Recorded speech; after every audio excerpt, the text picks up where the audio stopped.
I stood at the entrance to the Black Vein mine, the rusted gate swaying slightly in the wind like a broken pendulum. The air was thick with the smell of damp earth and something else, something metallic, almost like blood.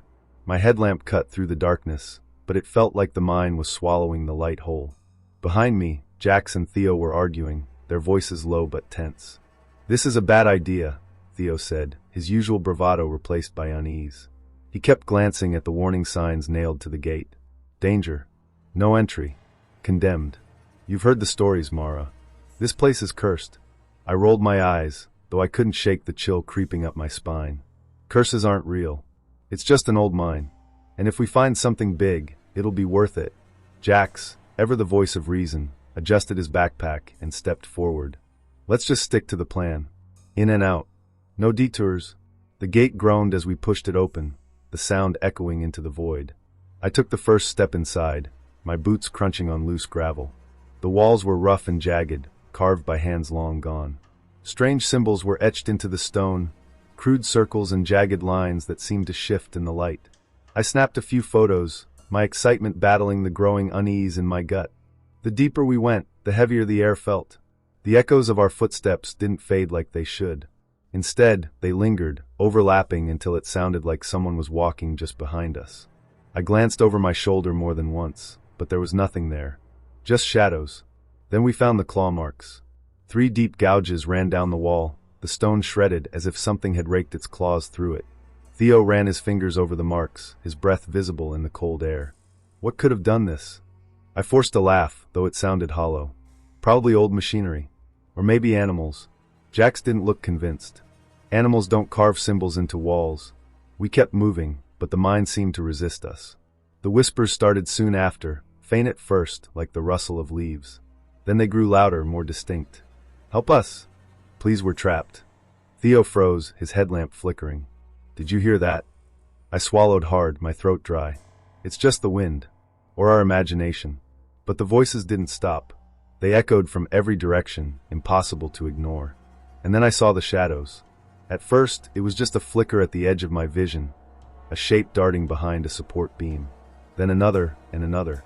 The shadows moved on their own, twisting and writhing like they were alive.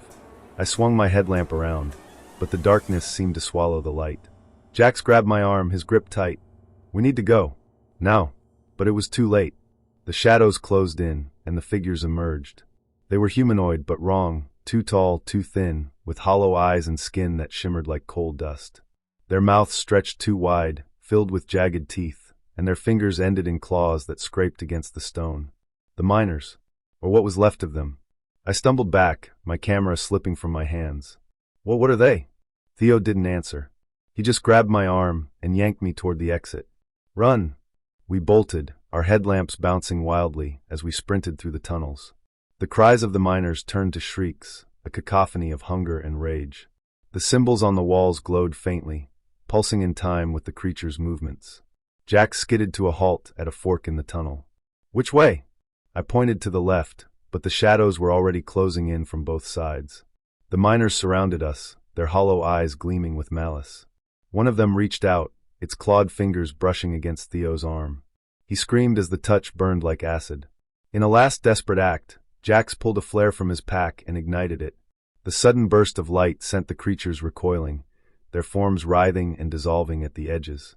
"Go!" he shouted, thrusting the flare toward the horde. We ran, the flare's light fading with every step. The exit was in sight, but the miners were relentless, their cries echoing louder and louder. I was the first to reach the gate, scrambling through and collapsing onto the ground. Theo followed, dragging Jax behind him. As we stumbled into the daylight, the gate slammed shut behind us, the sound reverberating like a death knell. The mine fell silent, the shadows retreating into the depths. I lay on the ground, gasping for air, my body trembling. Theo's arm was burned where the creature had touched him, the skin blackened and cracked. I stared at the mine, my voice barely a whisper. "They're still in there. They never left." Jax nodded, his face pale. "And they're waiting for the next ones to come." As the sun dipped below the horizon, the gate creaked open once more, and the faint sound of whispers drifted out into the night. The mine was hungry, and it would not wait long for its next meal.